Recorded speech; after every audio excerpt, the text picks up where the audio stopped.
Bom, boa tarde a todos.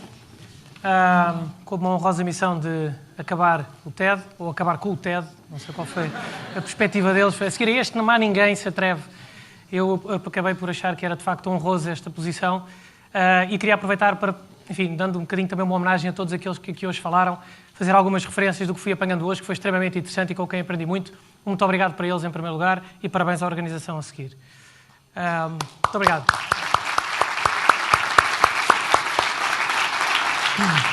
Bom, a linha que nos une, a linha que nos separa. A linha que nos une, eu partilhava convosco uma linha de raciocínio que nos une, especialmente a nós portugueses, mas não só, sobre aquela que é a realidade que vivemos hoje em dia. Eu diria que é uma realidade de desafios. Eu costumo dizer que ou há coisas boas ou há desafios. E, portanto, eu acho que claramente todos nós hoje em dia, direta ou indiretamente, enfrentamos desafios. E a linha de raciocínio que nos une normalmente é entender que tudo isto está virado do avesso e que as coisas estão más por causa da crise. Eu acho que é exatamente ao contrário. É que nós estamos em crise porque isto está tudo virado do avesso. E é este o desafio que partilho convosco. É um desafio de consciência para cada um de nós. Porque essa linha que nos une é também depois a linha que nos separa, efetivamente. Que nos separa da vida e que nos separa uns dos outros. Esta é que é a linha de raciocínio que é perigosa para tudo.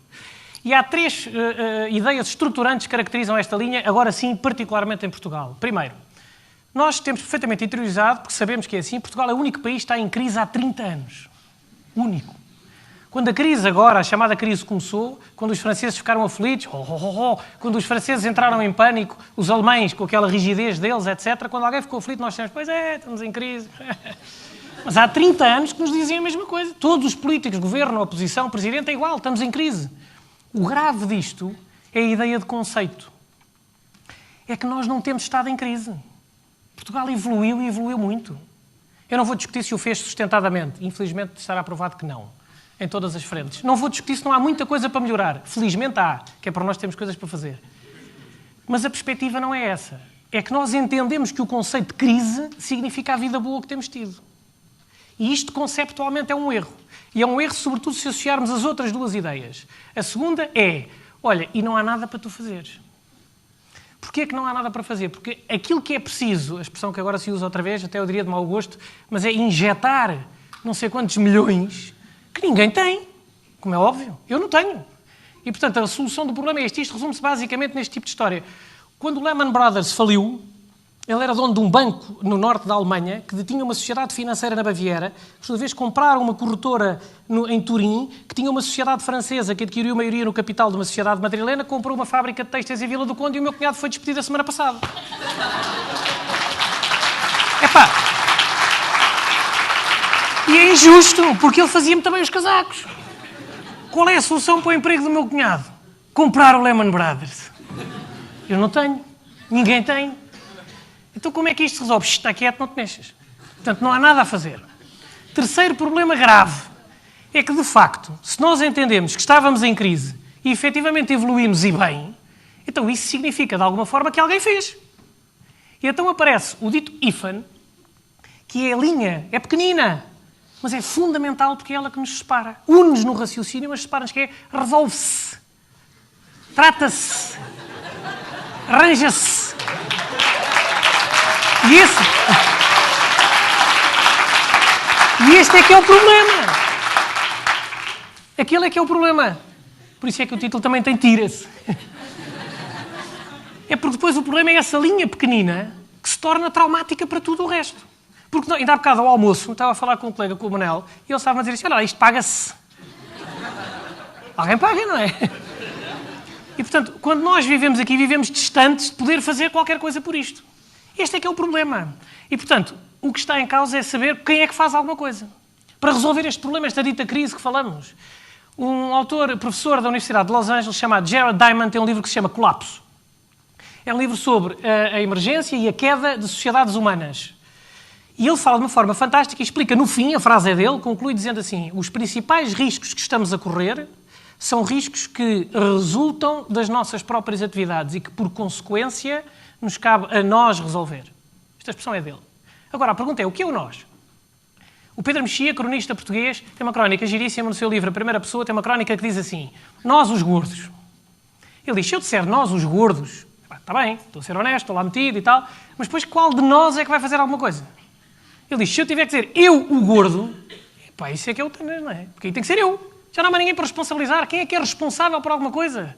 Que este sim, agora fazendo um pequenino parênteses que dava para outra conversa, eu acho que é o problema estruturante em Portugal, é o problema de responsabilidade. É um problema de responsabilidade. E em Portugal aparece aquilo que os miúdos adoram usar, e eu adoro miúdos também, mas que usam a granel, que é aquele conceito do partiu-se, estragou-se, perdeu-se, gastou-se, isso então aqui é a granel. Mas quem? Quer dizer, quem é que gastou, quem é que partiu, quem é que decidiu? Não é preciso matar o homem a seguir, a gente erra, já se falou aqui, depois corrigimos, mas quem foi? Não sabemos. E lembra-me aquela criancinha pequenina que chega à sala de aula, pequenino de calçõezinhos, com os sapatinhos de carneira, e que, com os caracóizinhos, uma mochila gigantesca, entra na sala de aula e diz assim à professora, bom dia, setora, tudo bem? Pois, olha, eu não é para alarmar, mas é só que o meu pai lá em casa já avisou que se as minhas notas não subirem, alguém vai levar no focinho. Reparem, o problema é que esta criança não lhe passa pela cabeça que era ele. Alguém. E ele cordialmente estava a partilhar com a professora que alguém vai levar no focinho. Querido, eu diria, não é? Agora, ele não é? Bem, tudo isto aqui estaria bem se nós estivéssemos no Sobral da Adiça, uma localidade de Junta Moura e Vila Verde de Ficalho. E aí estávamos bem. Porquê? Porque essa sabedoria alentejana, que eu invejo desalmadamente e que gosto e adoro, mas essa sabedoria do Alentejo, nós não a temos. Porque se nós chegássemos ao pé do Alentejano e disséssemos assim, amigo, estamos em crise, ele virava a espiga de um lado para o outro e dizia, está bem. E a gente dizia, olha, e não é para fazeres nada. Ora, ainda bem. E depois dissesse, e vem alguém e trata-se. Ele diz, Ana dizia, com certeza. Aí estávamos bem. Só que o problema é que isto dá cabo de nós. E dá cabo de nós porquê? Porque nós vivemos, passamos a vida a queixar-nos. Esse é que é o problema. O Nuno Teixeira há bocado dizia bem, no complaining. Eu prefiro não nos queixarmos. Mas não complaining. A malta queixa-se desalmadamente. O Mark Twain, escritor do saudoso Tom Sawyer, tinha uma frase assim, não reclamem nada do mundo. Ele não vos deve nada, chegou cá primeiro. Não é para reclamar.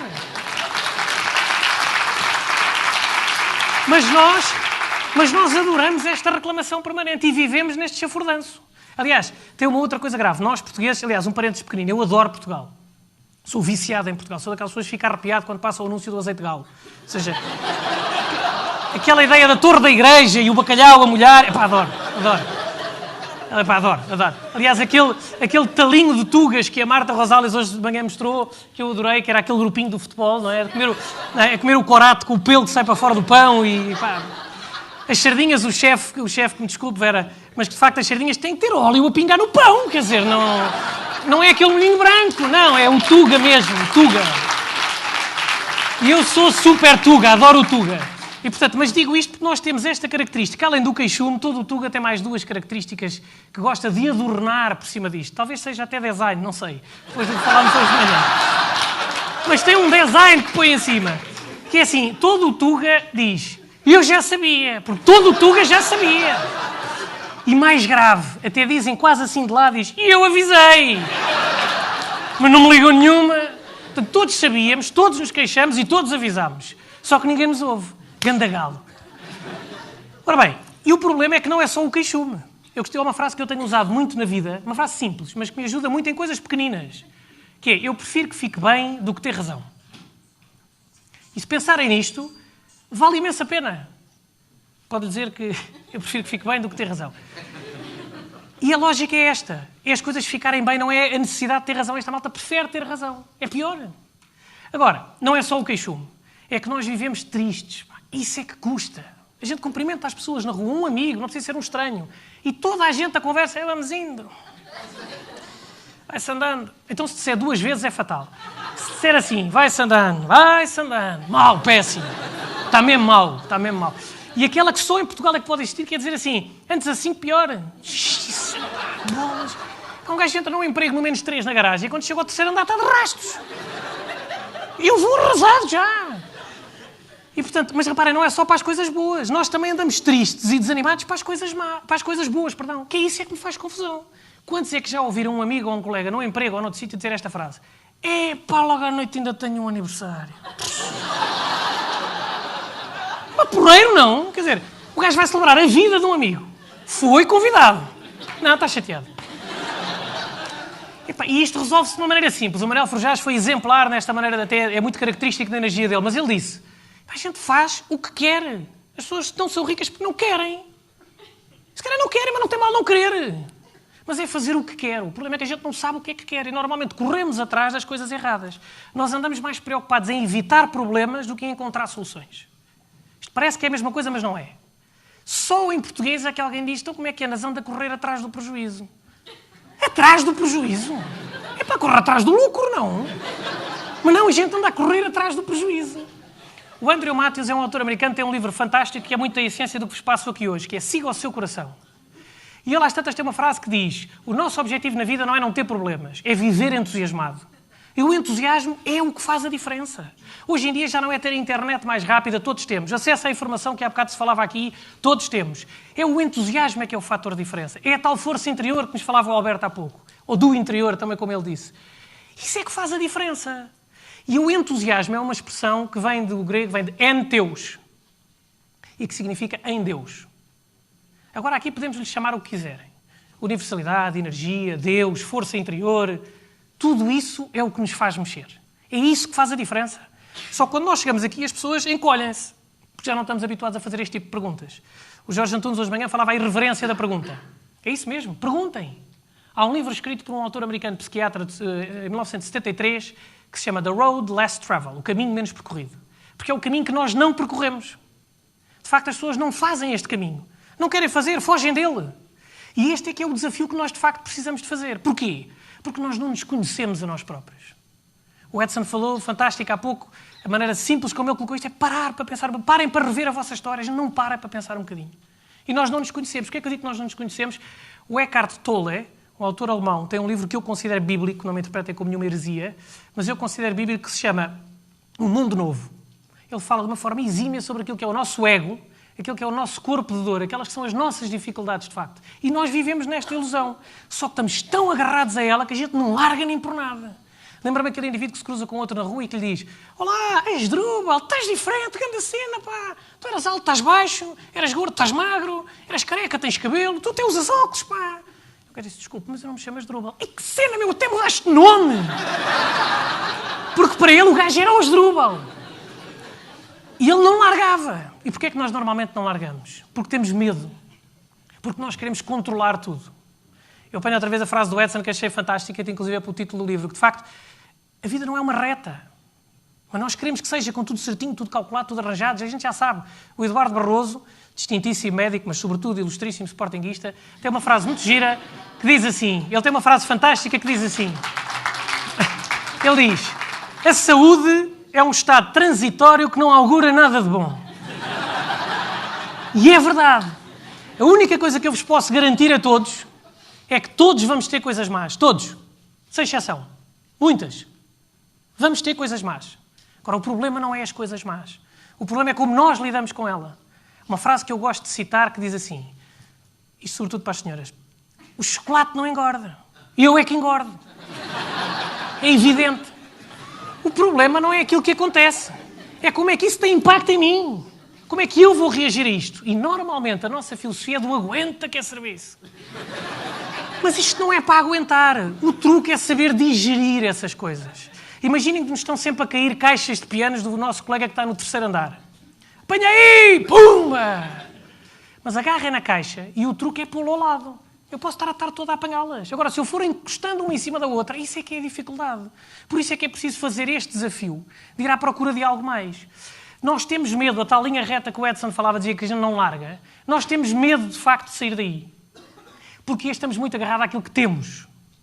Eu não estou a dizer um ter meramente material. Eu estou a dizer aquilo que temos, no sentido que nós damos por garantido, e o António agora deu um exemplo fantástico sobre isto, a maneira como nos trouxe à Terra. Nós temos por garantido que temos saúde, que temos amigos, que temos família, que temos sardinhas, que temos sol, que temos vida. Nós damos isto por garantido, nós não temos nada. Aliás, isto não é o ter. Nós não somos teres humanos, somos seres humanos. E essa é que é a diferença da pergunta que nós não fazemos, que era à procura do que é que eu sou. Nós deixámos de fazer este tipo de perguntas. E é por isso que estamos encalhados neste registro, que a gente não consegue sair daqui. Porque se eu souber aquilo que sou, aconteça o que acontecer, o chocolate não me vai engordar. E muita gente passa coisas más. Eu costumo dizer uma frase que a vida traz-nos sempre aquilo que nós precisamos. Não é necessariamente aquilo que nós queremos. Mas receber isso como um ensinamento e como algo que nós temos para evoluir, é isso que nos vai fazer a diferença. Mas só que nós não temos tempo. Porque eu tenho pressa. Toda a gente tem pressa. Toda a gente quer fazer tudo a correr. As pessoas já não param. Há uma frase que eu vi no início de um filme muito gira que diz assim: "We are always running, we are always rushing. That's why they call it the human race." E eu não sei se alguém tem pressa em chegar ao fim primeiro. Eu não! Quer dizer... Mas a malta tem tanta pressa que não para para passar. Não para para pensar. A malta não encosta para ir à boxe. Parece um carro em que toda a gente diz: "Pá, tens que encostar, os pneus estão a estourar." Não, deixa. Eu depois, no fim, vou à boxe. Epá. Outro dia um amigo meu dizia-me assim: "Não, epá, eu agora tenho a começar a deixar de fumar, fazer desporto, vou começar a trabalhar, agarrar a minha vida, tomar conta da miúda, não sei o quê, depois então vou ao psicólogo." Epá, depois deixa lá, não é? Obrigado, não é? Tens é que ir agora para te organizar. E isso é que vai fazer a diferença. Mas de facto, a malta não tem tempo para parar. Não tem tempo. Vivemos demasiado depressa. E porquê? Porque este depois é que seria o nosso desafio. E volto a onde estava a começar a princípio, que é o desafio de consciência. É ir à procura das coisas importantes. Falou-se aqui em design essencial. Foi o que nos falou o Pedro Cortesão Monteiro de manhã. Falou-se em marketing de substância. Falou-se na importância da água, da forma simples como fez o favor de partilhar connosco o conceito da água. E agora, finalmente, nesta reta final brilhante, sobre a vida. Essas é que são as coisas simples, as mais importantes, não é o supérfluo. E nós não paramos para pensar nestas coisas. Não, tenho pressa, tenho que ir. Tenho um jantar, tenho que ir fazer, tenho que ir assim. Parem para pensar, não é obrigatório, ninguém vos vai fazer mal por isso. E a vida não é, de facto, uma linha reta, como dizia o Edson. E, portanto, quando nós não fazemos isto, nós vamos, obviamente, chocar contra algum sítio. Esse é que é o problema que nós estamos a viver hoje em dia. E é um desafio de consciência, como eu disse no princípio. Porquê é que eu digo de consciência? Um livro do António Damasio, professor conhecido internacional português, que tem uma frase fantástica que ele define consciência. O seu último livro publicado chama-se exatamente Consciência. Ele define consciência como a capacidade fantástica de ter uma mente equipada com um dono. Porque, de facto, alguém tem que pôr mão nisto. Nós vimos há bocado uma fotografia do cérebro ali. A gente anda sempre à procura de umas imagens ali, não é? E, de facto, isto é uma ferramenta fantástica, mas alguém tem que saber usá-la, senão isto é um perigo descomunal. E esta é que é a grande dúvida, é esse desafio de consciência, irmos ao âmago de nós próprios, essa nossa interioridade. Eles no projeto Alba hoje, um projeto que adorei, fantástico, não sei se estão aí, mas parabéns mais uma vez. Um projeto fantástico, ele falou, eu não apanhei o nome dele, tenho pena, como é que ele se chama? Bruno. O Bruno. Se é assim, Bruno, já sabia quem era. O Bruno... Ele disse de uma maneira giríssima, a maneira como ele, de uma forma simples, descontraída, como ele disse: fui para a engenharia, depois fui para a física, depois fui para a história e agora sou cantor lírico. Há bocado eu dizia-lhe, a brincar com ele, a dizer: não és lírico, queres ser cantor, és mesmo um cantor lírico. Porque, de facto, tenham essa abertura de ir à procura daquilo que nos realiza. Eu, por exemplo, que sou advogado, trabalho numa área corporate de uma empresa cotada na bolsa, etc. E gosto do que faço e trabalho muito. Mas arranjo tempo e todas as semanas eu vou distribuir roupa e refeições aos sem-abrigo à noite. Eu vou ao Hospital de Santa Maria contar histórias aos miúdos. Eu estou ligado a uma fundação para a ciência do bebê e da família e eu faço espetáculos ou eventos onde colaboro, reverte sempre o dinheiro para instituições de solidariedade que estou ligado. Eu não estou a dizer que faço bem, nem estou a dizer que faço muito. O Edson há bocado dizia de uma maneira gira, porque ele disse: não estou aqui para dizer que faço muito. Estou a dar um exemplo daquilo que as pessoas podem fazer. Porque se a gente não conta a nossa história, não deixam de ser umas balelas vazias. E eu acho que todos nós podem fazer outras coisas completamente diferentes, mas cada um agarrar aquilo que pode fazer para fazer um bocadinho a diferença. Porque senão estaríamos a falar de histórias vazias. E este desafio de consciência é que passa a ser a linha que nos une, porque nós somos de facto todos um, e quem não percebe isso está enganado. Nós somos todos um só, peças do mesmo puzzle. E, portanto, uma linha que nos une, porque somos todos um, e uma linha que nos separa, porque somos todos únicos. Porque somos. E cada um tem o seu desafio para fazer. São as tais ideias que o Rodrigo falava há bocado. Surgem quando nós vamos à consciência. O professor António Damasio depois dizia: é aí que vamos encontrar a inovação, a criatividade, as ideias. Era isso que o Rodrigo falava há bocado. É isso que nós temos que agarrar e proteger. E, portanto, agora é preciso fazer qualquer coisa, que lá está. E então, o que está em causa é que nós temos que fazer qualquer coisa. Diga: pá, leiam um livro, vão ao psicólogo, falem com um padre, falem com um amigo mais velho, falem com o Alberto, experiências de vida, ouçam as pessoas. Ouçam as pessoas. E procurem, não deixem de fazer, não fique só uma conversa gira. Pois é, um dia tenho que parar, mas agora não tenho tempo, tenho que ir embora. Isto é para fazer já. Sempre. É um desafio constante. E esse é que é o desafio. Isto é como alguém que quer ir mergulhar e pensa nos pesos que leva, o fato de giro que põe, os óculos que vai usar, qual é a máquina fotográfica que vai tirar melhores fotografias e esquece da botija de oxigênio. É evidente que aquilo não vai durar muito. E, portanto, esta é que é a diferença, que nós precisamos de fazer qualquer coisa. Porque, reparem, agora volta o tema ao princípio. Quando eu disse tira-se o hífen, não é tira-se. É tira-se eu fizer alguma coisa por isso. Se nós tirarmos o hífen das palavras, já não é resolve-se. Ou arranja-se. Este é tipicamente português, não é? Isto arranja-se. Não é arranja-se. É arranja se fizeres alguma coisa por isso. E, portanto, é preciso agir. É preciso atuar. E só depende de nós. O Manuel Frujás falava nisto também, dizer, depende de nós. Agora, quando uma pessoa diz isto, lá está, volta ao Pedro Mexia. Então, espera aí, sou eu o responsável? Estás a brincar? Então não há ninguém para culpar? Isso não. É que eu quero ser eu o responsável. Isso é um desafio bom. Depende de nós, é uma escolha nossa. O Thomas Friedman, no seu livro The World is Flat, O Mundo é Plano, conclui deixando um desafio. Diz que é uma opção para nós. Nós podemos ser as pessoas da geração do 9 do 11 ou do 11 do 9. E cabe-nos a nós decidir o que é que queremos ser. O 11 do 9 todos sabemos o que é. Mas é a geração do medo, pela aflição, o que é que vai acontecer? O mundo se calhar não é uma linha reta. O que é que eu vou fazer? Como é que isto vai ser?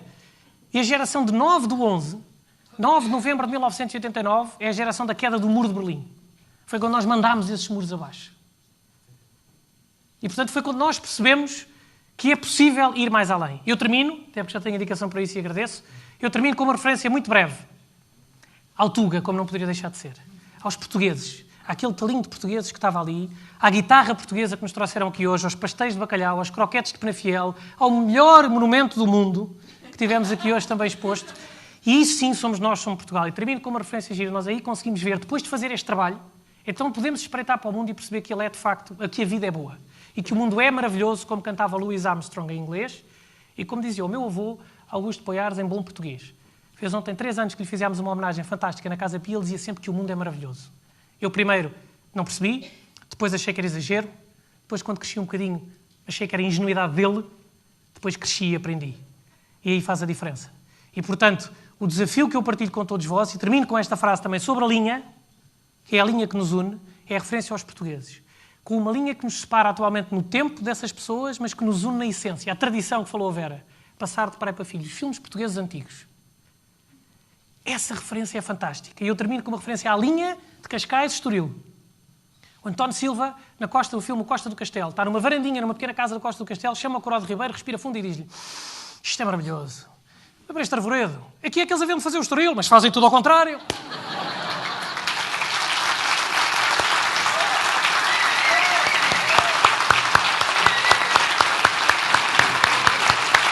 Obrigado.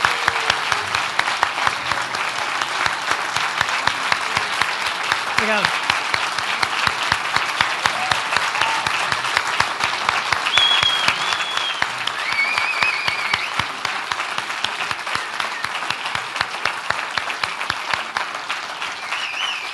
Tirem o vosso hífen, abaixo o hífen.